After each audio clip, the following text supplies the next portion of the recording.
செய்யறது உடம்புக்கு ரொம்ப நல்லது. ரொம்ப நல்லது அப்படிங்கறதுனால அத 24 மணி நேரமும் நம்மளால தொடர்ந்து செஞ்சுக்கிட்டே இருக்க முடியாது. வாழ்க்கையில இடைவேளை அப்படிங்கிறது ரொம்பவே முக்கியம். இடைவேளை இல்லாம வாழ்க்கை நகர்ந்து மனசுல சலிப்பு தன்னால வரும். சின்ன இடைவேளையில வாழ்க்கைய புதுப்பிக்க மனதோடு பேசலாம் வாங்க. தொடர்பு கொள்ள 0443063294 044304227777. இன்னைக்கு நம்ம நிகழ்ச்சியில மனநல மருத்துவர் வெங்கடேஷ் மதன் மற்றும் மனநல ஆலோசகர் வசந்தி பாபு வந்திருக்காங்க. ரொம்ப மகிழ்ச்சி நீங்க நிகழ்ச்சி. இப்போ நம்ம கூட புதுக்கோட்டையிலிருந்து சத்யா இணைப்புல இருக்காங்க. வணக்கம் சத்யா. வணக்கம் மேடம். சொல்லுங்க சத்யா. எனக்கு 30 வயசு ஆகுது. சரி. நான் ஹேண்டிகேப்ட். சரிங்க. ஒரு கால் மட்டும் நல்லா இருக்கும். அதுவும் ஆபரேஷன் செஞ்சு முழங்கால் கை வச்சு தாங்கி நடப்பேன். சரி. சில நேரம் கை வலிச்சா ஸ்டிக் வச்சு, அதாவது கையில வைக்கிற ஸ்டிக் வச்சு நடப்பேன். சரிங்க. நான் MA BEd படிச்சேன். சரி. எனக்கு லவ் ஃபெயிலியர். சரிங்க. அவர் என்ன முழுசா நம்ப வச்சு ஏமாத்தி வேற பொண்ணா இப்ப கல்யாணம் பண்ணிட்டாரு. சரி. அது ஒரு 1.5 வருஷம் ஆயிடுச்சு. சரிங்க. அதுல எனக்கு சுத்தமா விடியவே தூக்கமே வராது. சரி. சாப்பாடுலாம் சீரணம் ஆகாது, வயிறு வலிக்கும். அதனால அதே வயிறு வலியோட தூங்கினா தூக்கமே சுத்தமா வராது, படபடப்பு இருக்கு. சத்யா, இதுக்காக நீங்க டாக்டரை பாத்தீங்களாமா? ஆமா, அதனால மனநல டாக்டரை பார்த்தேன். இதயம்லாம் நார்மலா தான் குடிக்குது அப்படின்னு சொன்னாரு. சரி. மாத்திரை எடுத்தேன், தூக்கம் வரும்.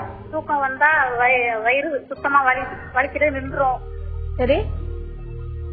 மாத்திரையை எடுத்தா புத்துணர்ச்சியே இருக்காது. சரிங்க சத்யா. இதனால டெஸ்ட் TRBக்கு படிக்க இடையூறா இருக்குதுன்னு மெடிக்கல்ல மாத்திரை வாங்கி சாப்பிட்டேன். சரி. அது சாப்பிட்டா 5-6 நாளைக்கு தூக்க மாத்திரை போடாமலே தூக்கம் நல்லா வந்துச்சு. சத்யா, இப்ப நீங்க என்ன கேட்க விரும்புறீங்கன்னு கொஞ்சம் தெளிவா சொல்ல முடியுமாமா? பிறகு மறுபடியும் தூக்கம் வராது. பிறகு மனநல டாக்டர் அந்த மாத்திரை சேர்த்து வச்சு சுத்தமா 2014 ஆகஸ்ட்ல 59 மாத்திரையே ஒரே நேரத்துல சாப்பிட்டு இறந்து போகலாம்னு சொல்லி. சரி. அதனால ஒண்ணும் ஆகல. சரி. அவளும் சத்து மாத்திரை தான், தூக்க மாத்திரை அதுல 2 தான் இருந்துச்சு. சரிங்க. அடுத்து ஹேண்டிகேப்டா இருக்கிறவங்கன்னு கவலை, இன்னும் வேலை கிடைக்கலன்னு கவலை. சரிங்க சத்யா. டாக்டர் ரொம்ப கவலையா இருக்கு. தூக்கமே வர மாட்டேங்குது. பக்கத்து ஸ்கூலுக்கு வேலைக்கு போனா குறைஞ்ச சம்பளமா கொடுக்குறாங்க. அதனால இவ்வளவு படிச்சுட்டு குறைஞ்ச சம்பளத்துக்கு வேலைக்கு போவோமா அப்படிங்கிற ஈகோ வருது. எதிர்காலத்தை வச்சு ரொம்ப பயமா இருக்கு. உயிர் வாழ சுத்தமா பிடிக்கல. தற்கொலைக்கு பல முறை முயற்சித்தேன். 59 மாத்திரையை சாப்பிட்டதுனால உடம்புல எதுவும் பாதிப்பு ஏற்படுமா? அது 2014 ஆகஸ்ட்ல சாப்பிட்டேன். மாத்திரை எப்போதுமே அந்த மனநல மாத்திரைய டாக்டரை பார்த்து அந்த எப்போதுமே அந்த மாத்திரையை சாப்பிடணுமா இல்ல நிறுத்த வாய்ப்பே இல்லையா? தனியா இருந்தா ஒரே கவலையா இருக்கு. சத்தியமா நீங்க 2 விஷயம் உங்கள்கிட்ட 2 ப்ராப்ளம் இருக்கு. முதல்ல நீங்க உடம்ப சின்ன வயசுல இருந்தே உங்களுக்கு உடல் ஊனம் இருக்கு, நாங்க ஒத்துக்கிறோம், நான் இல்லைன்னு சொல்லல. பட் அதையே இன்னும் நீங்க நினைச்சிட்டு இருக்கீங்க. வாழ்க்கையில உடல் ஊனம் என்பது பெரிய விஷயமே இல்ல. வாழ்க்கையில ரொம்ப பேர் உடல் ஊனத்தோட என்னென்னவோ சாதித்தல் பண்ணிருக்காங்க. முதல்ல அடுத்தவங்க நம்ம தவறா நினைப்பாங்க இல்ல தப்பா நினைச்சுக்குவாங்க என்ற எண்ணத்திலிருந்து முதல்ல வெளியே வரணும். நீங்க உடல் ஊனம் என்பது நீங்க காரணமே அல்ல. அதனால அதுக்கான ஒரு குற்ற உணர்வு, ஐயோ நான் இப்படி உடல் ஊனமா பிறந்துட்டேனே என்ற குற்ற உணர்வுல இருந்து முதல்ல நீங்க வெளியில வந்தா முதல்ல உங்க பிசிக்கலா உள்ள ப்ராப்ளம் பத்தி நீங்க விட்டுடுவீங்க. 2வது, லவ் பண்ணி ஏமாத்திட்டாருன்னு சொல்றீங்க. அவர் ஏமாத்திட்டாரு, நீங்க இன்னும் அவரே நினைச்சிட்டு உட்கார்ந்துருக்கீங்க. வாழ்க்கையில நீங்க அடுத்த ஸ்டேஜ் போகணும்னா கண்டிப்பா இந்த விஷயங்களை மறந்துதான் ஆகணும். முதல்ல மறக்கும் போது சில கஷ்டங்கள் இருக்கும். ஒரு பிரிவினை என்பது சாதாரணமா நம்ம ஃப்ரெண்ட்ஸ் ஒரு 6 மாசம் பழகினாலே பிரிஞ்சு போகும்போது வருத்தம் இருக்கிற மாதிரி ஒரு லவ் பண்ணவரு கொஞ்சம் பிரிஞ்சு போனா கண்டிப்பா வருத்தம் இருக்கும். இந்த வருத்தம் என்பது நிரந்தரமா ஆயிடக்கூடாது. அதுக்கு நீங்க முயற்சி எடுத்தாதான் கண்டிப்பா வர முடியும். பட் ஆனா நீங்க சில விஷயங்கள் சொன்னது பார்த்தா கொஞ்சம் உங்களுக்கு டிப்ரெஷன் இருக்கு. சோ அதனாலதான் நீங்க மொத்தமா மாத்திரை போட்டீங்க. சத்து மாத்திரை நீங்க 2014 போட்ட மாத்திரை கண்டிப்பா இப்ப ஒன்னும் எஃபெக்ட் ஆகாது. மாத்திரைனால இந்த எஃபெக்ட் ஒண்ணுமே வராது, பயப்படாதீங்க. டிப்ரெஷன் கொஞ்சம் இருக்கு, நீங்க கொஞ்சம் மனநல மருத்துவரை பார்த்து கொஞ்ச நாளைக்கு மாத்திரை சாப்பிட்டுட்டு உங்க மனசை வேற இதுல நாட்டத்தை வெளிப்படுத்துங்க. நீங்க ஏதோ சொன்னீங்களா வேலை, எனக்கு சின்ன வேலை கிடைக்குது. எந்த வேலையும் சின்ன வேலை, உலக பெரிய வேலையே கிடையாது. ஈகோ நம்மளுக்கு வரவே வேண்டாம். செய்யும் தொழிலே தெய்வம். எந்த வேலைனாலும் முதல்ல செய்யலாம். சின்ன வேலைனாலும் முதல்ல போய் ஜாயின் பண்ணீங்கன்னா உங்க மனசுல உள்ள அழுத்தங்கள் குறைய ஆரம்பிக்கும், உங்க டைவர்ஷன்ஸ் கிடைக்க ஆரம்பிக்கும். நீங்க கண்டிப்பா உங்க மனநில இருந்து மீண்டு சாதாரண வாழ்க்கைக்கு வரலாம். சோ நீங்க லவ் பண்றத நினைச்சு அவர் ஏமாத்திட்டார் நினைச்சு கவலைப்படுறத விட அவர் முன்னாடி நீங்க வாழ்ந்து காட்டணும். ஒரு சைன பழமொழி இருக்கு, உங்களுக்கு சொல்றேன், living well before them is a better way of revenge. அடுத்தவங்களை பழி வாங்குறது என்பது நான் அவங்க முன்னாடி நல்லா வாழ்ந்து காட்டணும் என்பதுதான். அதனால உங்க லவ்வர் முன்னாடி நீங்க நல்லா வாழ்ந்து காட்டணும்னா நீங்க இதுல இருந்து வெளியில வரணும், வேலைக்கு போகணும். அப்பதான் வாழ்க்கை இனிக்கும். சத்யாமா, நீங்க உங்க மன வருத்தம் எல்லாமே புரிஞ்சது. டாக்டர் சொன்ன ஆலோசனைகளை எடுத்துக்கோங்க. நீங்க இப்ப உங்களுக்கு முதல்ல என்ன வேலை கிடைக்குதோ அதுல நீங்க போய் ஜாயின் பண்ணீங்கன்னாலே உங்களுக்கு இருக்கிற இந்த மன வருத்தம் கொஞ்சம் கொஞ்சமா குறையறதுக்கான வாய்ப்பு இருக்கு. அடுத்ததா திருச்செந்தூர்ல இருந்து கிருபா நம்ம கூட இணைப்புல இருக்காங்க. வணக்கம் கிருபா. வணக்கம். சொல்லுங்க பேசலாம், சொல்லுங்க. எங்க அப்பா வந்து ரொம்ப நாளா அந்த நரம்பு டேப்லெட் இருக்குல்ல, அந்த டேப்லெட் ஏதோ ஒண்ணு மெடிசின்ல கேட்காமையா டாக்டர்கிட்ட கன்சல்ட் பண்ணாம ஏதோ ஒண்ணு சாப்பிட்டே இருக்காங்க. அது மட்டும் இல்லாம அதனாலயே இல்லையான்னு தெரியல, எங்க அப்பாவுக்கு வந்து முன்னாடி இருந்தே ரொம்ப சந்தேகங்கிறது வந்து அப்படியே உடம்புல அப்படி ஊறி போய் இருக்கு. அதாவது யாராவது பெத்த பொண்ணை வந்து தம்பி கூட வச்சு சந்தேகப்படுவாங்களா. சோ எங்க அப்பா வந்து எனக்கும் என் தம்பிக்கு ஏதோ தப்பான ரிலேஷன்ஷிப் இருக்கு அப்படிங்கிற மாதிரியே ரொம்ப அப்படியா அப்படி நினைச்சிட்டு எங்கிட்டயும் கேட்டாங்க, நீங்க என்ன தப்பா எதுவும் பண்ணிட்டு இருக்கீங்களா, உங்க 2 பேருக்கு இல்லீகல் கான்டாக்ட் இருக்கு அப்படின்னு ரொம்ப கேட்க ஆரம்பிச்சாங்க. இதை பத்தி நான் நிறைய தடவை பேசிட்டேன், நான் அப்படி கிடையாது அப்படின்ட்டு. ஆனா அவங்க வந்து இல்ல, அவங்களால வந்து அதை வந்து அக்செப்ட் பண்ணிக்க முடியல. நான் வந்து சொன்னேன், ஒருவேளை உங்களுக்கு ஏதாச்சும் அப்படி நடந்திருக்காப்பா, இருக்கா என்கிட்ட வந்து தேவையில்லாம சந்தேகப்படுறீங்க அப்படின்னு கேட்டா கூட அவங்களால வந்து அதை வந்து அட்ஜஸ்ட் பண்ணிக்கவே முடியல. ஒரு 10 years மேல எங்க அப்பா வந்து ஒர்க்குக்கே போகல, வீட்லயே தான் சும்மா இருப்பாங்க. என்ன மட்டும் இல்ல, எங்க அம்மாவையும் சில சந்தேகம் பட்டுட்டே இருப்பாங்க. கிருபா மேடம், இந்த வியாதி வந்து நீங்க சொல்றது வந்து வச்சு புரிஞ்சா உங்க அப்பாக்கு நரம்பு தளர்ச்சி என்பது மனவியாதியும் தமிழ்ல யூஸ்வலா நரம்பு தளர்ச்சின்னு சொல்லிடுவாங்க. சோ மெடிக்கல் ஸ்டோர்ல போய் மாத்திரை வாங்கல முதல்ல நிப்பாட்ட சொல்லுங்க. இவர் நீங்க சொல்றத பார்த்தா உலகத்துல சந்தேகம் இல்லாம மனுஷன் இருக்க முடியாது. பட் சந்தேகம் இப்படி வந்து பெற்ற பிள்ளையே மகனுடன் சேர்ந்து சந்தேகப்படும் என்பது கண்டிப்பா சந்தேக வியாதி. இங்கிலீஷ்ல பாரனோயா இல்ல பாரனாய்னு சொல்றோம். அவர் வேலைக்கு வர 10 வருஷம் போல. சோ வெறும் சந்தேகம் மட்டும் இல்ல, அதையும் தாண்டி மேஜரா அவருக்கு மனவியாதி இருக்கு. சோ இது வந்து ஸ்கிசோஃப்ரினியா மாதிரி தான். நீங்க சொல்ற சிம்டம்ஸ் வச்சு பார்த்தா ஸ்கிசோஃப்ரினியா மாதிரி தான் இருக்கு. சோ நீங்க கண்டிப்பா அவரை வந்து ஒரு மனநல மருத்துவரை கூட்டு போய் காமிச்சாது மாத்திரை சாப்பிட்டாதான் சரியாகுமே தவிர நீங்க கவுன்சிலிங்கோ இல்ல நீங்க எக்ஸ்பிளைன் பண்றதுனால நான் அப்படி கிடையாதுப்பா அப்படின்னு சொல்றதுனால கண்டிப்பா இந்த வியாதி சரியாகாது. சோ ஃபர்ஸ்ட் நீங்க இமீடியட்டா அவரை எப்படியாவது ஒரு மனநல மருத்துவரை கூட்டு போங்க. அவர் வரமாட்டேன்னு சொன்னா ஒரு ஜெனரல் டாக்டரை கூட்டு போற மாதிரி போயிட்டு அங்கிருந்து ஒரு சைக்காட்ரி டாக்டரை ரெஃபர் பண்ண சொல்லுங்க. கண்டிப்பாக அவருக்கு வைத்தியம் தேவை. வணக்கம் லட்சுமி பிரபா. வணக்கம் மேடம். சொல்லுங்க. கோயம்புத்தூர்ல இருந்து பேசுறேங்க. சொல்லுங்க லட்சுமி பிரபா.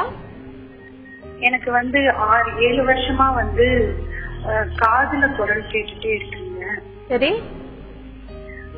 மனச்சோர்வு இருக்கு. சரி.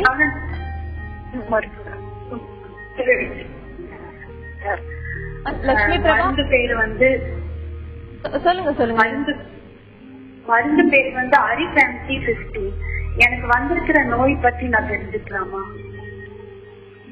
நீங்க இதுக்காக டாக்டர் பாக்கலையாமா? ஆமாங்க, கன்சல்ட் பண்ணி இப்ப மருந்து எடுத்துட்டு இருக்கேங்க. மருந்து பேர் அரிஃபேன்சி 15 அப்படிங்கிற மருந்து எடுத்துட்டு இருக்கேங்க. சரி.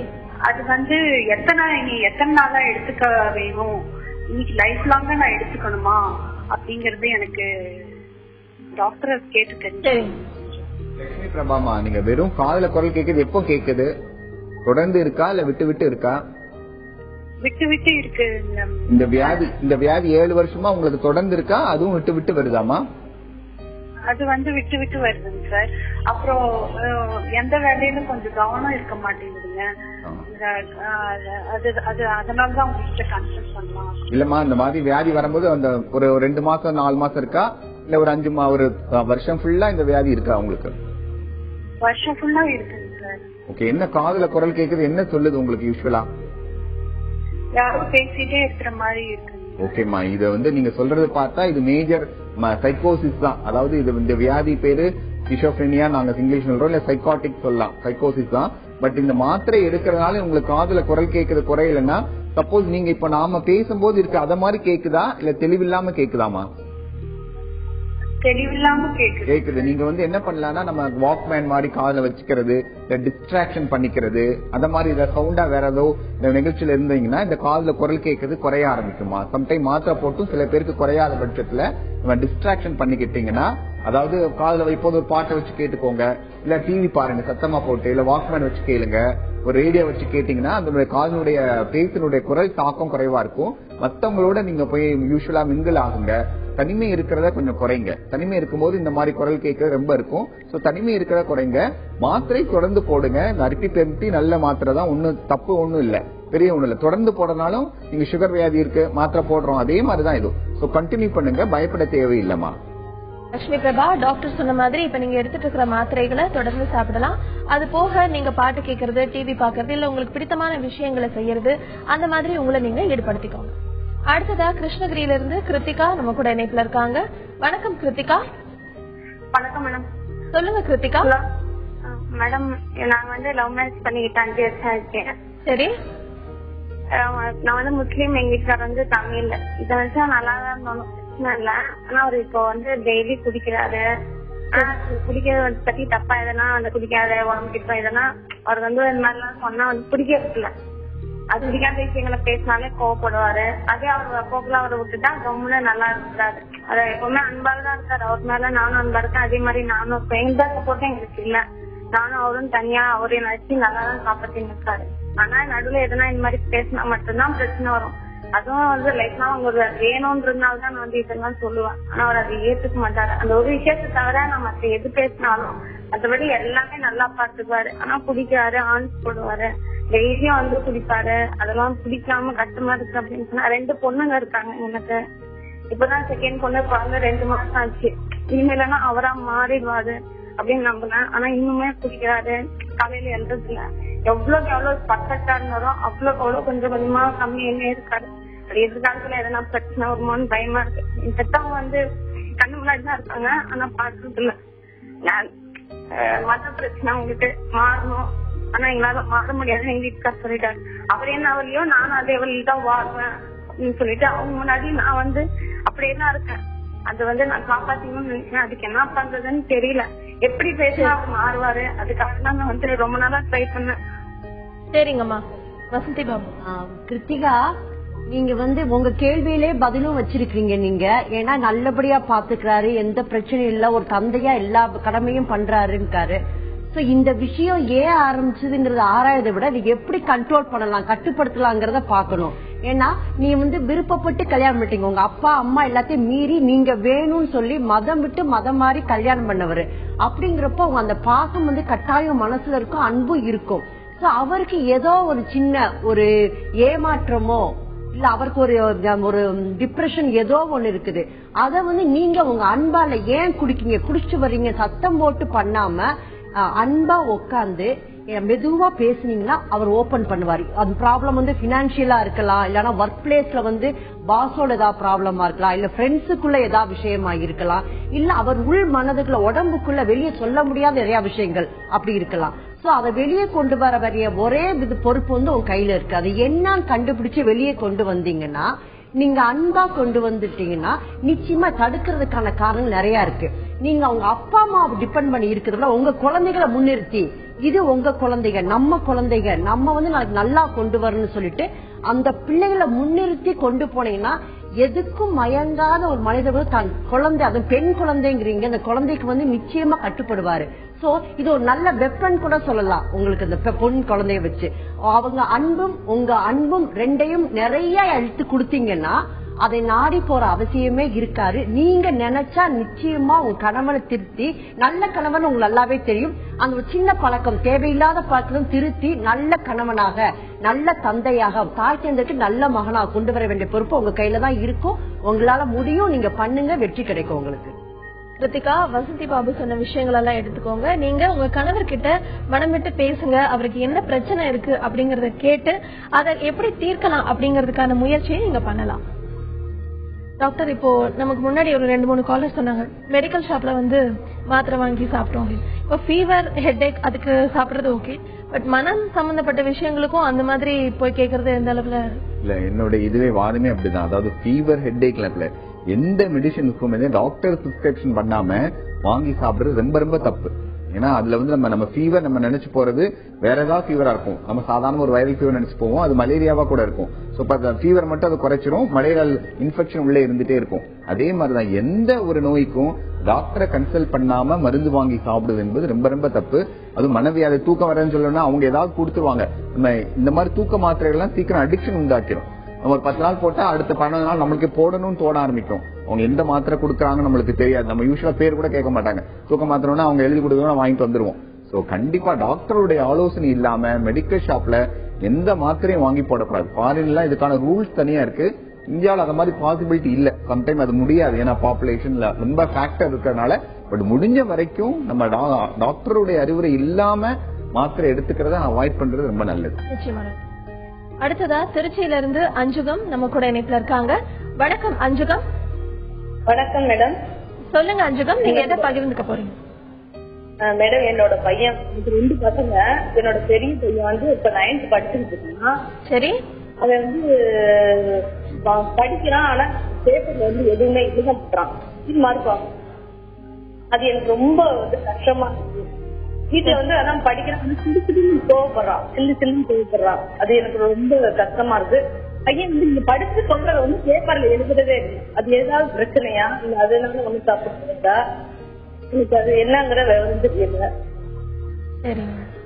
நான் என்ன பண்ணணும் அப்படின்னா, அடுத்த வருஷம் தெரிஞ்சு போறதுல ரொம்ப எனக்கு ஃபீலா இருக்கு. சரிங்க அஞ்சுமா, நீங்க சொல்றதெல்லாம் புரியுது. உங்களுக்கு மட்டும் இல்ல, நிறைய தாய்மார்களுக்கு இருக்கிற இந்த கேள்விதான். 10th வர போறாங்கன்னு சொல்லி குழந்தையோட நம்ம ரொம்ப டென்ஷனா இருப்போம். அம்மா மாதிரி எல்லாமே டென்ஷனா இருப்போம். இந்த அடலசன் ஏஜ்னு சொல்றாங்கல்ல, அதுல வர்றப்ப உடல் அளவுல எவ்வளவு மாறுதல் இருக்கோ அதே மாதிரி மனதளவுல நிறைய மாறுதல்கள் ஏற்படும். சரிங்களா? அந்த அந்த ரியாக்ஷன்ஸ் இருக்கிறதுனால சில பசங்க கோவப்படுவாங்க, சில பசங்க தனியாயிடுவாங்க, ஒரு சில ஓவரா ஊர் சுத்த ஆரம்பிப்பாங்க. ஒவ்வொருத்தருக்கும் வித்தியாசமான வேறுபாடு, வெளிப்பாடுகள் இருக்கும். சரிங்களா? நீங்க ஒரு தாயா என்ன பண்ணணும் உங்க மகனுக்குன்னா, அவன் வீட்டுக்கு வந்ததுக்கு அப்புறம் படிச்சியா வச்சியா அப்படி வச்சியான்னு சொல்லாம அவனோட மூட பார்த்து, என்ன பையனுக்காக நான் ஏன் பாக்கணும்னு நினைக்காம நீங்க ஒரு ஃப்ரெண்டு மாதிரி ஆகி, ஒரு தாய் ஒரு தோழி மாதிரி ஆகி, என்ன நடந்தது தம்பி, எப்படி நடந்தது, என்ன நினைச்சிட்டு நீங்க உட்காந்து பசங்களுக்கு வேண்டிய சாப்பாடை கொடுத்துட்டு அவங்ககிட்ட கோவப்படாம டிவி பார்த்து முடிச்சு கொஞ்ச நேரம் கழிச்சு மெதுவா போய் உட்காந்து பேசுனீங்கன்னா கோபத்துக்கான காரணத்தை கண்டுபிடிக்க முடியும். நிறைய ஃபேக்டர்ஸ் இருக்கு. ஏற்கனவே சொன்ன மாதிரி, ஒண்ணு ஃப்ரெண்ட்ஸோட ஏதாவது பிரச்சனை இருக்கலாம், பர்டிகுலர் சப்ஜெக்ட் வராம இருக்கலாம், இல்ல ஒரு டீச்சர்ஸ் ஏதாவது ஒரு பர்டிகுலர் டீச்சருக்கும் அவனுக்கும் அதாவது ஒரு சண்டை, ஒரு மனஸ்தாபம் ஏதாவது ஏற்பட்டு இருக்கலாம். அதுவும் இல்லாம அந்த வயதுல தான் நல்லா இல்ல, தான் இன்னும் கொஞ்சம் நல்லா இருக்கும், கலர் குறைச்சலா இருக்கும், ஹைட்டு குறைச்சலா இருக்கும், நிறைய விஷயங்கள் மனதில் ஓடிட்டு இருக்கும். அந்த இடத்துல கொடுக்கற ஒரே ஒரு விஷயம் உங்க அன்பு, ஆதரவு. நிறைய அடலசன்ட் பசங்க கவுன்சிலிங் வரவங்க சொல்ற ஒரே விஷயம், எங்க அப்பா அம்மா என்கிட்ட உட்காந்து பேசுறதே கிடைக்காது, நான் என்ன நினைக்கணும் உங்களுக்கு தெரிய மாட்டேங்குது, அப்படிதான் சொல்றாங்க. சோ நீங்க பிஸியா இருந்தா கூட உங்க பையன் கிட்ட உட்காந்து பேசுங்க. ஏன்னா இந்த டைம் உங்க பையன் படிக்கிறதுக்கு சரியான டைம். அந்த நேரத்துல நீங்க நல்ல ஸ்பேஸ் கொடுத்து அவங்களோட மனசுல இருக்க விஷயங்கள்லாம் அறிஞ்சுக்கிட்டீங்கன்னா அந்த கோபத்தை தடுக்க முடியும், அந்த பையன் நல்லா படிக்க வைக்க முடியும், 10th நல்லா மார்க் வாங்க முடியும். நீங்க நினைச்சா அதை பண்ண முடியுமா? அஞ்சுகம்மா, நீங்க உங்க மகன் கிட்ட உட்கார்ந்து பேசுங்க. அவனுக்கு எந்த விஷயத்துல பிரச்சனை இல்ல, எதை பார்த்து பயம் இல்ல கோபம் அப்படிங்கறத தெரிஞ்சுக்கிட்டீங்கன்னாலே அதுக்கு எப்படி சொல்யூஷன் கொடுக்கணும் அப்படின்றது உங்களுக்கே தெரிய வரும். அடுத்ததா தேனியில இருந்து வெங்கடேஸ்வரி நம்ம கூட இணைப்புல இருக்காங்க. வணக்கம் வெங்கடேஸ்வரி. வணக்கம் மேடம். சொல்லுங்க வெங்கடேஸ்வரி. ஹலோ. ஒரு ரெண்டு கேள்வி கேட்கணும் மேடம், சார் கேட்கணும். கேளுங்கம்மா. சார் ரெண்டு பசங்க இருக்காங்க சார் எனக்கு. அவங்க அதாவது ஸ்கூலுக்கு போறாங்க. இப்போ நான் எங்க ஊர்ல இருந்து கொஞ்சம் தள்ளி தான் சேர்த்திருக்கோம். டெய்லி பஸ்ல டிராவல்ஸ் போயிட்டு தான் வருவாங்க. கொஞ்சம் படிச்சுட்டு விளையாட போயிடுவாங்க. இப்படி வெளிய வந்து விளையாட விடுறது நல்லதா? ஏன்னா ஏன் நல்லதான்னு கேக்குறேன்னா, ரோட்ல வந்து நிறைய பசங்களோட சேர்றாங்க, அந்த ஒரு டிசிப்ளின் இல்லாம போயிருமோன்ற ஒரு பயம் இருக்கும். அந்த குழந்தைகளுக்கு மனநிலை எப்படி இருக்கும்னு ஒரு கேள்வி. இன்னொரு கேள்வியும் கேட்டுறேங்க சார். எங்க ஹஸ்பண்ட் வந்து ரொம்ப நாளாவே குடிச்சுட்டே இருக்காரு. அவருக்கு ஆரம்பத்துல இருந்தே அம்மா சின்ன வயசுல இறந்து போயிட்டாங்க. அதனால அவரு சின்ன வயசுல கொஞ்ச நாள் கழிச்சு அவர் 12 வயசா இருக்கும்போது அப்பா இறந்துட்டாங்க. அப்புறம் அண்ணன் தம்பி வளர்ப்புலதான் வளர்ந்தாரு. அந்த ஒரு இதுல மனப்பான்மையில நான் அம்மா இல்ல அப்பா இல்ல அந்த ஒரு டென்ஷன்லயே ஒரு இதுல வளர்ந்ததுனால பாதி படிப்புலயே நிப்பாக்கிட்டாங்க. அதுக்கப்புறம் என்னாச்சுன்னா சரின்னு சொல்லி கொஞ்சம் அப்படியே படிக்காம விட்டுட்டாரு. ஒரு 9th வரைக்கும் படிச்சுட்டு விட்டுட்டாரு. அப்புறம் அந்த குடிக்கு வந்து ஒரு 14-15 வயசுலயே அடிக்ட் ஆயிட்டாரு போல. எனக்கு வந்து அவர் தாய் மாமா தான் சார் கல்யாணம் பண்ணி வச்சாங்க. ஒரு 15 வருஷம் போயிடுச்சு. அந்த இதுலயே ஒரு சொந்தத்துக்குள்ளே இருந்தனால வந்து எனக்கு வந்து அவரை வந்து என்ன சொல்றதுன்னே தெரியல. நம்ம மாமான்ற மாதிரி ஒரு மனநிலை விட்டு கொடுத்தே போனதுனால இந்த குடிப்பழக்கம் வந்து ரொம்ப அளவுக்கு மீறி ஆயிடுச்சு சார். ஆனா குடும்பத்துல வந்து எல்லா விஷயத்துலயும் கரெக்டா இருக்காது, தொழில கரெக்டா இருக்காது, நல்லா இருக்காதுங்க சார். ஆனா குடிக்கிறது காலையிலயும் குடிச்சதாது நைட்லயும் குடிச்சதாது ரொம்ப கஷ்டமா இருக்குங்க சார். வரும்போது ஒரு சில நேரத்துல எல்லாம் வந்து வெளியங்க படுத்து கிடப்பாங்க, தூக்கிட்டு வந்து ஆட்டோல எல்லாம் போடுவாங்க சார். அதனால ரொம்ப மனசு கஷ்டமா இருக்கு. அவரா போய் கூட ஒரு 2-3 தடவை இந்த அடிஷன் இந்த இதுல கூட போய் பார்த்துட்டு ஹாஸ்பிட்டல் இருந்து கூட வந்தாருங்க சார்.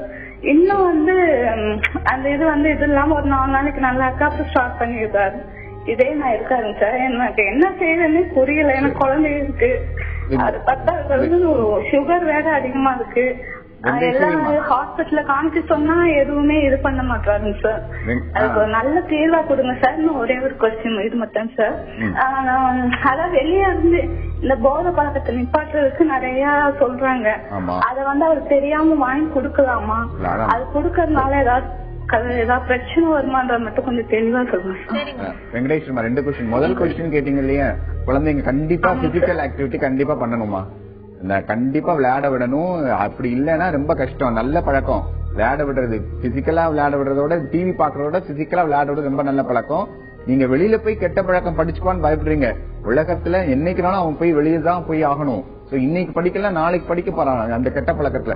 சோ நம்ம சொல்லி கொடுக்கணும், இது நல்லது இது கெட்டது என்பது நம்ம சொல்லி கொடுக்க வேண்டிய வயசு இது. இப்ப நீங்க சொல்லி கொடுத்தீங்கன்னா கண்டிப்பா அந்த கெட்ட பழக்கத்தை விட்டுட்டு அவன் நல்ல பழக்கத்தை எடுத்துக்குவான்.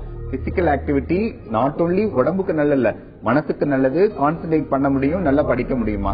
அடுத்த பாட்டு உங்க கொஸ்டின், உங்க வீட்டுக்காரருக்கு வந்து நம்ம ஆல்கஹால் வந்து இந்த இவ்வளவு காலையில மத்தியானம் சாயந்தரம் குடிக்க ஆரம்பிச்சாருனாலே இஸ் ஏ டிசீஸ். நாங்க வந்து என்ன சொல்றோம்னா இது ஃபேமிலி டிசீஸ்.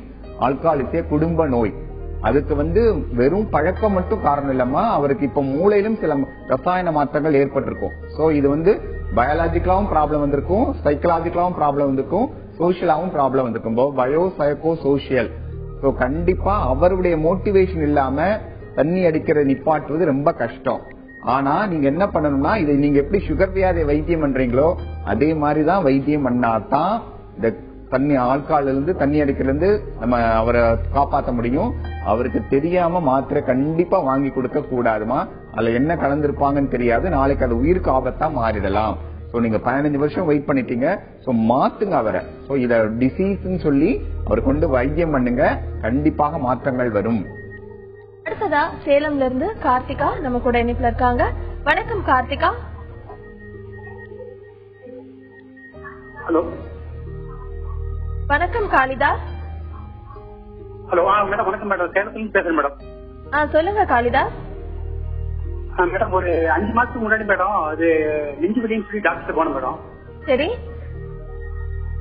போன அப்புறம் டாக்டர் செக் பண்ணணும்னு ஒரு ஹார்ட் பார்த்துட்டு மாதிரி உங்களுக்கு வந்து எப்பவும் ஹார்ட் அட்டாக் வரலாம் அவ்வளவு சொல்லிட்டாங்க. சரி. சொன்னா மேடம் நான் அப்படியே பயந்துட்டு மேடம், சரி ஹார்ட் அட்டாக் அப்படின்னு பயந்து மறுநாள் ஆன்ஜியோ பண்ணி பார்த்துட்டு அவங்க ஒன்றும் பயப்படுறது இல்லைங்க, மைனர் ஃபால்ட் அப்படின்னாங்க. சரி. இருந்தாலும் அந்த பயம் உள்ளுக்குள்ள அப்படியே உள்ள ஸ்டோர் ஆயிடுச்சு மேடம். அதுக்குள்ள ஒரு வாரத்திலேயே அம்மாவும் இறந்துட்டாங்க மேடம். சரிங்க. அம்மா இறந்தோம்னா அப்புறமேட்டு அதோட பயம் அந்த மனசுல இதாயிட்டு வச்சு மேடம். அதுவும் உள்ள பயம் ஆகி மேடம் அப்படியே பச்சியே இல்லை மேடம் 4 மாசமாவே. சரி. உங்களுக்கு என்ன வயசாகுது காளிதாஸ்? எனக்கு வயசு 48 ஆகுது மேடம். சரிங்க. Wait 86 kilo madam. வெயிட் அப்படி கம்மியாயிட்டே வருது மேடம். சரியான படிக்கு பசி இருக்குல்ல இல்ல மேடம். டாக்டர் மனநல டாக்டர் போய் காமிச்சேன். சரி. உள்ளுக்குள்ள பயமா இருக்கு மேடம். வெளியே வேலைக்கு போக முடியல மேடம். அப்படியே வீட்டுக்கு வந்துடுறேன். அப்புறம் வீட்டு மாத்திரை கொடுத்தாங்க மேடம். அவங்க சரி மாத்திரை சாப்பிட்டு இருக்கிறேன் ஒரு 2 மாசமா. சரி அதான் மேடம் என்ன பண்ணலாம் அப்படின்னு தான் மேடம் போன் பண்ணேன். சரி காளிதாஸ் சார், அதாவது மேடம். சரி காளிதாஸ் சார், நீங்க வந்து அதாவது போய் ஹாஸ்பிட்டல்ல போய் பார்த்த உடனே நம்மளுக்கு ஹார்ட் அட்டாக் ப்ராப்ளம் சொன்ன உடனே எல்லாருக்கும் ஒரு பயம் வந்துடும். இது உங்களுக்கு மட்டும் புதுசான பயம் இல்ல. எனக்கு கூட இப்ப நான் போய் ஒரு டாக்டரை பார்த்த உடனே உங்களுக்கு ஹார்ட் ப்ராப்ளம் எதுவும் இருக்குன்னா கண்டிப்பா நான் டாக்டர், மனநல டாக்டரா இருந்தாலும் எனக்கும் பயம் வந்துடும். சோ நீங்க ஒன்னே ஒரு விஷயத்த தப்பா போராடுறீங்க. பயத்தை வந்து போக்கணும்னு நினைக்கிறீங்க. பயத்தை மனிதனால் போக்கிக் கொள்ளவே முடியாது. பயம் நம் மனதோடு இருக்கத்தான் செய்யும். ஆனா பயம் உங்களுக்கு வரும்போது சில உடம்புல மாற்றங்கள் வரும் இல்லையா, அந்த மாற்றங்களை குறைக்க ஆரம்பிச்சீங்கன்னா இந்த பயத்துடைய தாக்கம் குறைய ஆரம்பிச்சிடும். சோ நீங்க பயந்து கொஞ்ச நாள் அவங்க அம்மா இறந்த உடனே என்ன இருக்கும்னா மனசு அழுத்தம், ஸ்ட்ரெஸ் ஆயிருக்கும். ஸ்ட்ரெஸ்ல உடம்பு கண்டிப்பா வெயிட் லாஸ் ஆயிடும், பசிக்காது, தூக்கம் வராது. சோ நீங்க என்ன பண்ணுங்க, மாத்திரை சாப்பிடுங்க. ஆன்சைட்டி ஸ்பாட்டும் உங்களுக்கு இருக்கு, அதாவது பதட்ட நோயும் இருக்கிறதுனால ரிலாக்ஸேஷன், யோகா அத மாதிரி ஏதாவது ஜாயின் பண்ணி மனசை ரிலாக்ஸ் பண்ணிக்கோங்க. பிசிக்கல் ஆக்டிவிட்டி நல்லா பண்ணுங்க, கரெக்டா டயத்துக்கு சாப்பிடுங்க, நிறைய தண்ணீர் குடிங்க, எக்ஸசைஸ் பண்ணுங்க. இதெல்லாம் பண்ண பண்ண உங்களுடைய மனப்பதட்டத்துக்கு உண்டு பண்ணக்கூடிய நரம்பு வேகமா செயல்படாம ரிலாக்ஸ் பண்ணக்கூடிய நரம்பு வேகமா செயல்பட ஆரம்பிக்க இந்த இது குறைய ஆரம்பிக்கும். அதனால நீங்க வந்து கண்டிப்பா கொஞ்ச நாளைக்கு மாத்திரையும் கொஞ்ச நாள் சாப்பிடுங்க. நீங்க கண்டிப்பா வெளியில வந்துடலாம். இது பெரிய வியாதியே இல்லை. காளிதாஸ், டாக்டர் சொன்ன மாதிரி நீங்க இப்ப எடுத்துக்கிற மாத்திரைகள் எடுத்துக்கோங்க. அது போக அவர் சொன்ன சில வழிகளையும் முயற்சி பண்ணி பாருங்க. அப்ப இந்த பதட்டம் உங்களை விட்டு நிச்சயமா போயிடும். அடுத்ததா திருப்பத்தூர்ல இருந்து திலகா நம்ம கூட இணைப்புல இருக்காங்க. வணக்கம் திலகா. வணக்கம் மேம். சொல்லுங்க திலகா. மேம் எனக்கு மேரேஜ் ஆகி 1 year ஆகுது மேம். ஹலோ கேக்குது திலகா, சொல்லுங்க. எனக்கு மேரேஜ் ஆகி 1 year ஆகுது மேம். என்னுடைய ஹஸ்பண்ட் வந்து எங்கிட்ட வந்து ஒரு பாசமா கூட பேசுறதுல தொட்டா கூட அவங்க அம்மா கிட்ட போய் சொல்லி கொடுத்துறாங்க. எங்களுக்குள்ள இன்னும் ஒண்ணுமே இருக்கல மேம். அவங்க வந்து ஐடி ஃபீல்டுல இருக்காங்க. சரி. வந்துட்டு இந்த மொபைல் போன்ல விளையாடுறது, கம்ப்யூட்டர் முன்னாடி உட்காந்துருக்குது, இது மட்டுமே செஞ்சுக்கிட்டு இருக்காங்க. தவிர ஒரு பேச கூட மாட்டாங்க மேம். அப்படிதான் இருக்காங்களா திலகா? அது வந்து அவங்க வந்து முன்னாடியே கல்யாணத்துக்கு முன்னாடி அப்படிதான் இருந்திருப்பாங்க போல. அவங்க குளிக்கிறது இல்ல, பிரஷ் கூட பண்ண மாட்டாங்க, இந்த மாதிரி பண்றாங்க. வீக்லி எண்டு இந்த மாதிரிதான் வாரத்துக்கு ஒரு தடவை தான் பிரஷ் பண்றது, குளிக்கிறது, அது கூட சோம்பேறித்தனம் பட்டுட்டு செய்ய மாட்டாங்க. இருந்தாலும் ஐடி கம்பெனில வேலை பாக்குறாங்க. அந்த கம்ப்யூட்டர் மட்டும் தான் உலகம் நினைச்சிட்டு இருக்காங்க மேம். அவங்க அம்மா கிட்ட சொன்னா அவன் அப்படிதான், நீ புரிஞ்சு நடந்துக்கோ அப்படின்னு சொல்லிட்டு அவங்களும் தனி சமாளிச்சு இருந்துக்கணும் அப்படின்னு சொல்றாங்களே தவிர நாங்க வந்து இது கவுன்சிலிங் கூப்பிட்டாச்சு அதுக்கும் வந்து வரமாட்டேங்கிறாங்க மேம். சரிங்க. ஆனா அவங்க படிக்கும் போது இப்படிதான் இருந்திருப்பாங்க உங்களை. படிக்கும் போது சரியா படிக்காம புக்கெல்லாம் வீசி எரிஞ்சுக்கிட்டு கஷ்டப்பட்டு ஆனா ஏதோ ஒரு டிகிரி பண்ண வச்சிருக்காங்க மேம். சரி. அதுக்குதான் என்ன பண்ணலாம். ஆனா படிக்கும் போது அப்படிதான் இருந்திருக்காங்க. எதனால இப்படி இருக்காங்க? ஒருவேளை ஐடி ஃபீல்டுல கம்ப்யூட்டர் முன்னாடி இருக்கனால இப்படி இருக்காங்களா? சரிங்க, நம்ம அதை பத்தி அதுக்கு என்ன பண்ணலாம் அப்படிங்கறத கேட்கலாம். வசந்தி பாபு. திலகா, அவங்க ஐடில ஒர்க் பண்றாங்கன்னா நிச்சயமா படிக்காம அந்த வேலை கிடைச்சிருக்காதுமா. சரியா? அவங்க படிக்கும் போது அதுக்கு சோம்பேறித்தனம் ஒரு நிறைய பேருக்கு இருக்கும். சோ ஏன்னா வெளியே போய் நிறைய ஆக்டிவிட்டி பண்றவங்களுக்கு சுறுசுறுன்னு இருப்பாங்க. சோ இது மாதிரி இருக்கவங்க சாதாரணமாவே நாங்க சொல்றோம், ஐடில இருக்கவங்களுக்கு நிறைய வந்து ரெக்ரியேஷன் வேணும், அவுட்லெட் வேணும், யோகா பண்ணணும்னு சொல்லிட்டு இப்ப நிறைய ஐடி ஃபீல்ட்ல வந்து ஒரு ஜிம், ஒரு யோகா சென்டர் எல்லாமே ஓபன் பண்ணிருக்காங்க. உங்களோட வேதனை என்ன நீங்க மனைவியா சொல்றீங்க. நிறைய பேர் வந்து இது மாதிரி ஐடில ஒர்க் பண்றவங்களுக்கு நிறைய அவங்க வாழ்க்கைய, உடம்ப, மனதை தொலைச்சிட்டு இருக்கிறாங்கிறது உண்மையான விஷயம். சோ அதுல இருந்து வெளியே வர்றதுக்காக நிறைய பேர் சிரமப்படுறாங்க. ஆனால் உங்க விஷயத்துல உங்க கணவனை மாத்தி கொண்டு வரணும்னா கல்யாணம் பண்ணிருக்காரு, விருப்பப்பட்டதான் கல்யாணம் பண்ணிருக்காங்க. அதனால நீங்க கொஞ்சம் கொஞ்சமா அவர் குத்தி காமிக்க, ஏன் பல்லு விளக்கல, ஏன் குளிக்கலன்னு அப்படி சொல்லாம அவங்கள மெதுவா நீங்க பேசி உங்க அன்பா, ஏன்னா அப்பா அம்மாவும் கரெக்டா சொல்லி வளர்க்கல. சோ இனிமேல் வந்து உங்க குழந்தைகளுக்கு வந்து அவர் அப்பாவா இருக்க போறாரு. அப்படிங்கிறப்ப நீங்க தான் கையில பொறுப்பு எடுத்துக்கணும். அவரை வந்து கம்ப்யூட்டர்ல விளையாடுற நேரத்தை நிறுத்தி அவருக்கு என்ன பிடிக்கும்னு பாருங்க. அந்த இடத்துக்கு நீங்களும் கூட போங்க. சப்போஸ் வந்து அவருக்கு ஃப்ரெண்ட்ஸ பார்க்க பிடிக்கும், அவர் ஃப்ரெண்டுன்னா அவரோட கேட்டுட்டு அந்த கம்ப்யூட்டர்ல குழந்தைகளை எப்படி வெளியே விளையாட விடாம வெளியே போய் விளையாட சொல்றோமோ அதே மாதிரி கணவனுக்கு பிடித்த விஷயங்களை கண்டுபிடிச்சு உங்க கணவனோட சேர்ந்து நீங்க போங்க. சப்போஸ் அவருக்கு அவருக்கு கிரிக்கெட் விளையாடுறது பிடிக்குமா, நீங்க வெளியே கூட்டிட்டு போங்க. சினிமா பிடிக்கும்னா வெளியே கூட்டு போங்க. அதுல இருந்து அவரை எடுத்து கொண்டு போய் விட வேண்டிய கடமை உங்களோடது. அதை நீங்க பொறுமையா பண்ணீங்கன்னா, பிடிச்ச ஃப்ரெண்ட்ஸ் வீட்டுக்கு, ஒரு கோயில், ஒரு ரெஸ்டாரண்ட், இல்ல ஒரு பீச்ல போய் கால தண்ணியில வச்சுட்டு வரலாம், எனக்கு ஆசையா இருக்குங்கன்னு சொல்லி அந்த கம்ப்யூட்டர்ல இருந்து பிரித்து எடுத்தாலே ஒரு 30% நீங்க வின் பண்ணிடுவீங்க. அதுக்கப்புறம் கொஞ்சம் கொஞ்சமா அந்த வெளி விஷயங்கள்லாம் பார்த்து ரசிக்க ஆரம்பிச்சுட்டா அவரே வெளியே போறோம், நம்ம ஸ்மார்ட்டா இருக்கணும். ஏன்னா அந்த ரூம்குள்ளே இருக்கிறவரு நல்லா ட்ரெஸ் பண்ணிக்கணும், நல்லா பிரஷ் பண்ணணும், நல்லா ஹேர் ஸ்டைல் மாத்திக்கணும்னு அவர் கொஞ்சம் கொஞ்சமா இன்ட்ரெஸ்ட் வர ஆரம்பிச்சிடும். நிறைய போட்டோஸ் இருங்க, 2 பேர் சேர்ந்து போட்டோஸை பார்த்தாலும் அவங்க இப்படி இருக்கலாம்னு ஆசை வரும். சோ இது உங்க கையில தான் இருக்குது. உங்க கணவனை லேசா அவர் விருப்பம் போல நீங்க போஸ்ட் பண்ணாதீங்க. அவருக்கு விருப்பத்தை கண்டுபிடித்து அந்த வழியில கூட்டு போனா ஈஸியா திருத்தி கொண்டு வந்துடலாம்.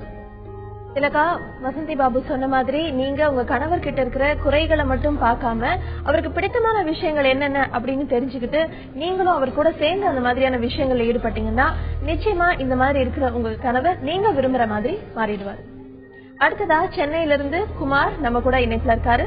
வணக்கம் குமார். வணக்கம் மேடம். சொல்லுங்க குமார். என்னோட படிப்பு பற்றி சொல்லணுங்க. சரி சொல்லுங்க குமார். அவங்க வயசு லிட்ரேச்சர் சேனல். குமார் நீங்க கொஞ்சம் சத்தமா பேச முடியுமா? ஹலோ. சொல்லுங்க குமார். என் வயசு ஹியரிங் இம்பேர்ட் அவங்க. சரி. அவங்க இப்ப ஒரு 2 years பேக் அவங்களுக்கு தெரியணும்னா அவங்க ரிலேட்டிவ்ஸ் எல்லாமே அவங்கள பத்தி ஒரு மைண்டுக்கு ஒரு தப்பான ஒரு ஒப்பீனியன் வந்துகிட்டே இருந்தது. சரி. அவங்க சின்ன வயசுல எனக்கு அப்படியே அவங்க நிறைய கெடுதல் பண்ணாங்க, அப்படி பண்ணாங்க அப்படின்னு சொல்லிட்டு அவங்க 2 years பேக் அவங்க மைண்டுக்குள்ள ஒரு இது இருந்தது. சரி. அதுக்கப்புறம் அவங்க ஆக்சுவலி எக்ஸாம் டிஎன்பிஎஸ் எக்ஸாம் அவங்க ஜாப் கிடைச்சு அவங்க கொஞ்ச நாள் ஒர்க் பண்ணிட்டு இருக்காங்க. சரி. இப்ப இப்ப அந்த மாதிரி அவங்க 2 years ஆஃபீஸ்ல எதுவுமே இல்லை. பட் ஒரு 2 days பிஃபோர் எகைன் அந்த மாதிரி அவங்களுக்கு வந்துருக்கு. சரி. சோ அந்த நடுவில் கன்சல்டேஷன் எதுவுமே பண்ணல அவங்களுக்கு. ஜஸ்ட் அந்த வேலைக்கு போனதுல இருந்து அப்புறம் இல்லாம இருந்தாங்க. பட் இப்ப திருப்பி ஒரு 2 days பிஃபோர் எகைன் அந்த மாதிரி எல்லா ரிலேட்டிவ்ஸ் தான் பண்ணாங்க, அப்படி பண்ணாங்க அப்படின்னு சொல்லிட்டு சொல்றாங்க. சரிங்க குமார். அவங்க என்னன்னா படிச்சிருக்காங்க. அது மூலியமா தான். குமார் நீங்க சொல்றது சரியா புரியல. அவங்க என்ன படிச்சிருக்காங்க? அவங்க ஹியரிங் இம்பேர்ட். அவங்களுக்கு ஹியரிங் இம்பேர்ட். சொல்றாங்கன்னா மக்கள் அவங்களோட அன்னைக்கு அப்படி பண்ணாங்க இப்படி பண்ணாங்க அப்படின்னு சொல்றாங்களா, இல்ல சந்தேகமா சொல்றாங்களா? இல்ல சார், அவங்க சின்ன வயசுல எனக்கு அப்படி பண்ண நிறைய ப்ராப்ளம்ஸ் கொடுத்துருக்காங்க அப்படின்னு சொல்லிட்டு அவங்க என்கிட்ட ஒரு ஆல்மோஸ்ட் ஒரு 4-5 years பேசுறாங்க. எங்க 2 years பேக். இல்ல இப்ப நடுவுல அந்த 2 வருஷம் நல்லா இருந்தாங்க. என்னன்னா அவங்க நடுவில் எடுத்துட்டு அவங்க நடுவில் exam TNPSC exam government job கிடைச்சதுனால இப்போ அது போயிட்டு இருந்தா அவங்க அதை பத்தி எதுவுமே இல்லை. இப்ப 2 days பிஃபோர் எங்கேயும் அது மாதிரி அவங்களுக்கு இருக்கு. அதாவது குமார் சார் இந்த பாருங்க, அதாவது இந்த மாதிரி ஹியரிங் இம்பேர் உள்ளவங்களுக்கு சம்டைம் யூஸ்வலாவே அவங்களுக்கு ஒரு லோ செல்ஃப் எஸ்டீம் இருக்கும் சார். அதாவது மத்தவங்க நம்ம பத்தி சரியா காது கேட்கலாம் அப்படின்னு அப்படி கேட்கிறோம் அப்படின்னு சொன்னோடனே ஒரு லோ அவங்களுக்கு இயற்கையாவே சின்ன வயசுல இருந்தே லோ செல்ஃப் எஸ்டீம் வந்துடும். லோ செல்ஃப் எஸ்டீம் உள்ளவங்களுக்கு என்னன்னா மன அழுத்தம் ஈஸியா வந்துடும். சோ என்ன ஆகும், ஏதாவது ஒரு ஸ்ட்ரெஸ்ஸான இடத்துல போய் இருக்கும்போது மன அழுத்தம் வரும்போது அவங்க பழச மட்டும் தான் நினைப்பாங்க. டிப்ரெஷன் ஆயிட்டாங்கன்னா எப்போதுமே நான் புதுசா நினைக்க முடியாது. எனக்கு அன்னைக்கு அது நடந்தது, நான் அதனாலதான் இப்படி இருக்கேன், எனக்கு இப்படி நடந்திருந்தா நல்லா இருக்குமே என்று எப்போதும் பழசையே பேசிக்கொண்டு இருப்பாங்க. சோ டிப்ரெஷன்ல மெயினாவே என்னுடைய காக்னிஷன்ஸ், அதாவது எண்ணம் பழசை மட்டும்தான் நினைக்கும். அதனாலதான் இந்த ப்ராப்ளம். சோ நடுவுல நல்லா இருந்திருக்காங்க. சோ நீங்க நடுவுல நல்லா பேசிருப்பீங்க, இல்ல வெளியில ட்ரீட்மெண்ட் பண்ணது சரியா இருப்பாங்க. அகெயின் அவங்க ஏதோ ஸ்ட்ரெஸ் ஆகுறாங்கன்னு அர்த்தம். சோ நீங்க கண்டிப்பா ஒரு கன்சல்டேஷன் பண்ணீங்கன்னா ஸ்ட்ரெஸ் சிவியரா இருக்கா இல்ல டிப்ரெஷன் போறாங்களான்னு கண்டுபிடிச்சு அதற்கான வைத்தியங்களை பண்ணிக்கொள்ளலாம். அடுத்ததா சிவகாசியில இருந்து நித்யா நம்ம கூட இணைப்புல இருக்காங்க. வணக்கம் நித்யா. Hello ma'am. சொல்லுங்க நித்யா. நான் சிவகாசில இருந்து பேசுறேன். நான் ஒரு 5 to 6 years லவ் பண்ணிட்டு இருக்கேன் அவரோட. சரி. பட் எங்க வீட்டுக்கு இப்போ 2 yearsக்கு முன்னாடி தெரிஞ்சிருச்சு. தெரிஞ்சதுக்கு அப்புறமா அவங்க வீட்ல இருந்து வந்து பேசிட்டாங்க. எங்க வீட்ல எங்க அப்பா கிட்ட அம்மா கிட்ட எல்லாம் ஃபேமிலியோட வந்து எங்க வீட்ல பேசினாங்க. பட் அன்னையில இருந்து இப்ப வரைக்கும் எங்க அப்பா வந்து சுத்தமா ஒத்துக்காம டெய்லி ப்ராப்ளம் கொடுத்துட்டே தான் இருக்காங்க. அது அவங்க புரிஞ்சுக்கவும் மாட்டேங்கிறாங்க. கேஸ்ட் ப்ராப்ளம் அப்படின்னு சொல்லிட்டு ஒரே ப்ராப்ளமா இருக்கு. இந்த 2 இயர்ஸா கம்ப்ளீட்டா எனக்கு வேஸ்ட் ஆன மாதிரி இருக்கு. நான் ஒரு இடத்துல ஒர்க் பண்ணிட்டு இருந்தேன். அங்க இருந்து என்ன ஒர்க் பண்ண வேணாம் அப்படின்னு சொல்லி இங்க கூப்பிட்டு வந்துட்டு ரொம்ப ஸ்ட்ரெஸ் கொடுக்கறாங்க. டெய்லி ஏதாவது ஒரு மாப்பிள்ளை போட்டோ அந்த மாதிரி காமிச்சு கொடுத்தாலும் எனக்கு ரொம்ப டிப்ரெஸ்டா இருக்கு எப்ப பார்த்தாலுமே. அந்த அவங்க மாப்பிள்ளை வீட்டு சைட்லயும் வந்து அடிக்கடி கேட்டுக்கிட்டே தான் இருக்காங்க. பட் எங்க அப்பானாலதான் அந்த மேரேஜ் அப்படி நின்னுக்கிட்டே இருக்கு. சோ எனக்கு நைட்டு நல்லா தூக்கம் வர மாட்டேங்குது. சுத்தமா தூக்கம் வர மாட்டேங்குது. பகல் நேரத்துல நினைச்சு என்னால உட்கார முடியல. அதனால நான் பகல் நேரத்துல நான் அதிகமா தூங்கிக்கிட்டே இருக்கேன். எங்க அப்பா சவுண்ட் கேட்டாலே ஒரு மாதிரி பயமா இருக்கு. எந்நேரம் என்ன பேசுவாரோ, இத பத்தி கல்யாணம் பண்ணிக்கோன்னு சொல்லுவாரோ அப்படின்னு ரொம்ப பயமா இருக்கு எனக்கு. இது சொல்யூஷனே இல்லாம 2 வருஷமா இழுத்துட்டு போயிட்டே இருக்கு. சரிங்க நித்யா, நீங்க கவலைப்படாதீங்கம்மா. நித்யா சொல்லுங்க. நித்யா, நீங்க வந்து ஒர்க் பண்ணிட்டு இருந்தீங்க. அதனால ஒரு 24 வயசு இருக்குமா உங்களுக்கு? நீங்க குழந்தை, நீங்க வந்து சின்ன பொண்ணு கிடையாது, உங்களுக்கு எல்லாம் புரிஞ்ச பொண்ணு. சரியா?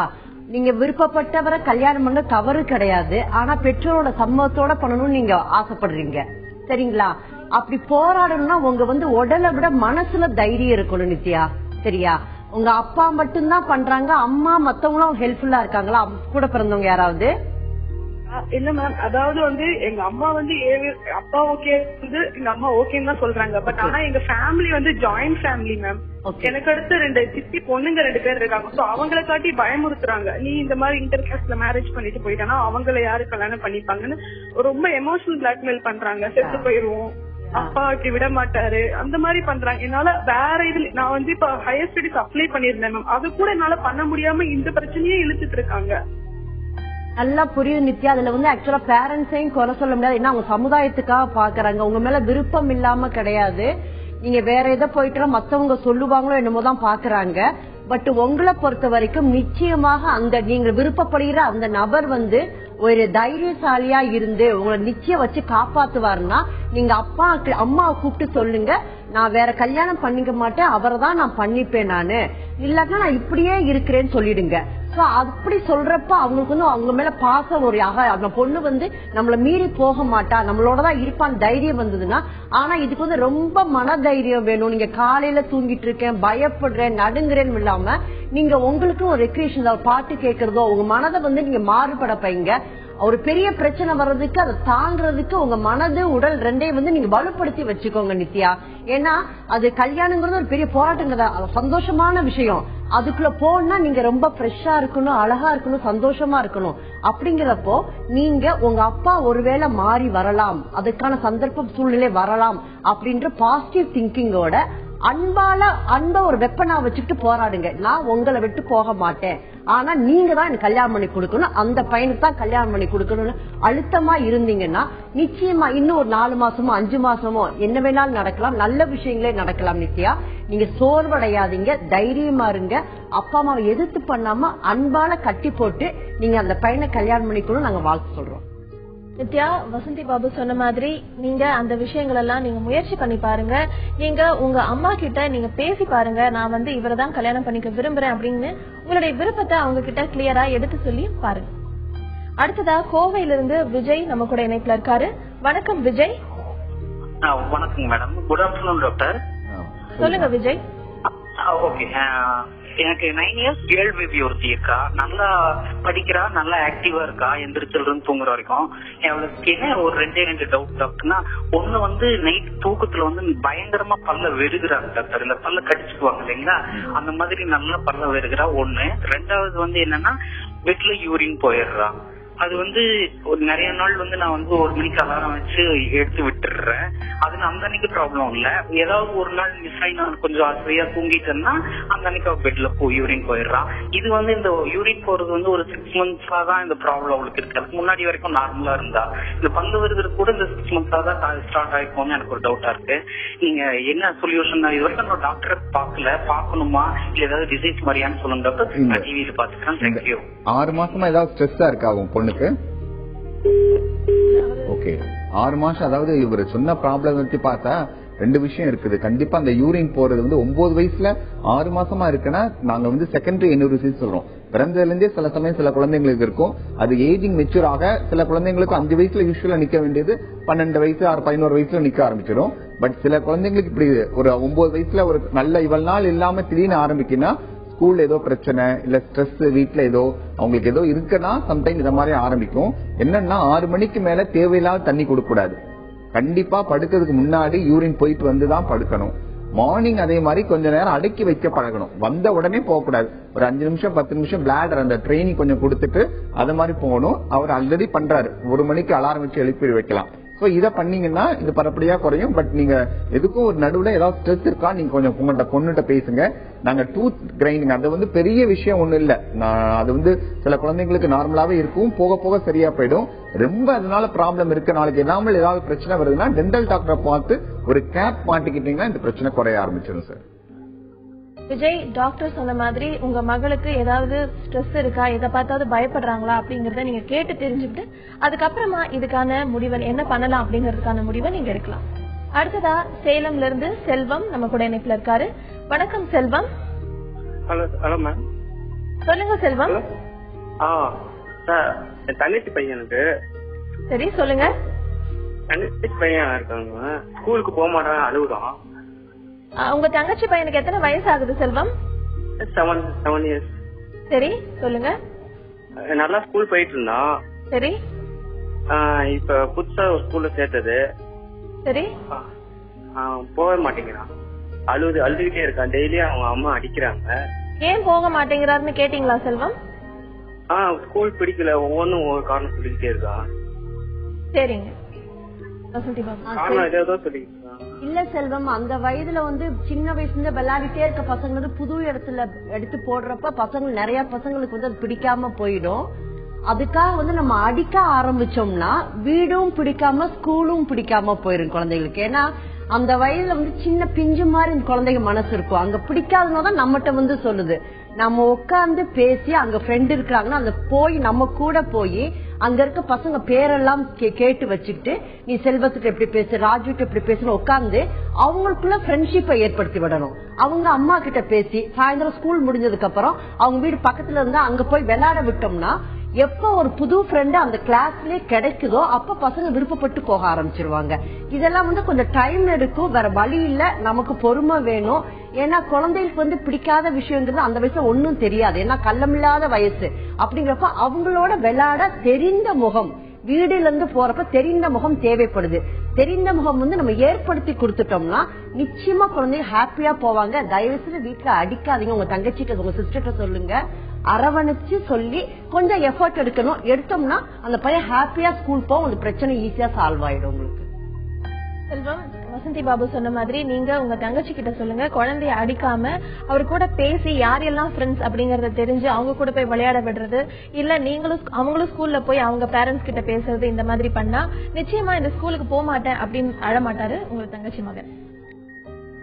டாக்டர், இப்போ இந்த குழந்தைங்களை வந்து பாத்துக்கிறது வந்து இப்போ கம்பல் பண்ணி, இப்போ இந்த காலர் கேட்ட மாதிரியே என்ன காரணத்தினால அப்படின்னு தெரியாம எதா இருந்தாலும் நீ போய் தான் ஆகணும் அப்படின்னு சொல்லும் போது பயந்துட்டு போகும்போது அவங்களோட மைண்ட் செட் வளர வளர எப்படி எந்த மாதிரி ஆகும்? கண்டிப்பா, அதாவது மேடம் சொன்ன மாதிரி அதை எந்த விஷயத்தையும் நீங்க கம்பல் பண்ணி பண்ண 2 விஷயம் ஆயிடும். அதாவது சில குழந்தைகள் வந்து தன்னுடைய ப்ராப்ளத்தை இன்டர்லைஸ் பண்ணிப்பாங்க. டிப்ரெஷன், ஆன்சைட்டி, வெளியில எக்ஸ்போஷர், நாளைக்கு வந்து எந்த விஷயத்தையும் அவங்க ஒரு போய் ஒரு தைரியமா கையாளும் தன்மை போயிடும். இன்னொரு சில குழந்தைகள் எக்ஸ்பிளனேஷன் பண்ணுவாங்க, அடம் பண்றது, அடிக்கிறது, ஸ்கூல்ல கட்டடிக்கிறது, இந்த மாதிரி ப்ராப்ளம்ஸ்ல வர ஆரம்பிச்சிருவாங்க. வீட்டுல இருந்து ஏதாவது தெரியாம எடுத்துட்டு போறது, வீட்டை விட்டு வெளியில தங்குறது, இந்த மாதிரி ப்ராப்ளங்கள் வர ஆரம்பிச்சிடும். எந்த விஷயத்தையும் நீங்க ஃபோர்ஸ் பண்ணனா என்னுடைய மனநிலையை பொறுத்து நான் ஒண்ணு டிப்ரெஷன், ஆன்சைட்டி அந்த மாதிரி போகலாம், இல்ல எனக்கு வெளியில ப்ராப்ளம், கான்டாக்ட் டிசார்டர்னு சொல்லுவோம், அந்த மாதிரி வர ஆரம்பிக்கலாம். எந்த விஷயத்தையும் ஃபோர்ஸ் பண்ணி வரவே வர முடியாது. அந்த 7 வயசுல அந்த அவங்க சிஸ்டர் குழந்தைக்கு எனக்கு சொன்ன மாதிரி அடிக்கிறாங்கன்னா ஏன் புரியல. புது இல்ல டீச்சர்ஸ் சம்டைம்ஸ் ஏதாவது ப்ராப்ளமா இருக்கும். ஏதாவது ஒரு சின்ன எக்ஸாம்பிள் சொல்றேன். ஒரு பையன் வந்து லெஃப்ட் ஹேண்டடா இருந்தான். அந்த டீச்சர் வந்து எல்லா டீச்சரும் வந்து எல்லாரும் ரைட், எனக்கு இவன் மட்டும் லெஃப்ட்ல என்ன எனக்கு சொல்லி தர முடியாதுன்னு சொல்லிட்டாங்க. ஏன்னா அந்த பையன் என்ன பண்ணா பக்கத்து கிளாஸ்ல போய் உட்காந்துட்டான். அந்த டீச்சர் என்ன பண்ணாங்க, ஓகே பரவாயில்ல லெஃப்ட் ஆனாலும் எழுத பண்ணாங்க. சோ அந்த பையன் அந்த கிளாஸ்ல கண்டினியூ பண்ண முடிஞ்சது. சோ சோ இதுவே சின்ன விஷயம் லெஃப்ட் ஹேண்ட் ரைட் ஹேண்ட் பெரிய விஷயம். நம்ம வீட்டுல என்ன பண்ணுவோம், நோ ரைட் ஹேண்ட் தான் நீ எழுதணும், லெஃப்ட் ஹேண்ட் எழுதக்கூடாது, இவ்வளவு பெரிய அபத்தம். இந்த மாதிரி சின்ன விஷயங்கள் தான் இருக்கும். பட் அதை நம்ம பார்த்தாலே போதும். அதே மாதிரி புது ஸ்கூல்ல ஏதாவது டீச்சர் திட்டிருப்பாங்க, திடீர்னு போனவனே பயந்துருப்பான், போனவனே ஒருத்தர் திட்டினவனே பயம் வந்திருக்கும்.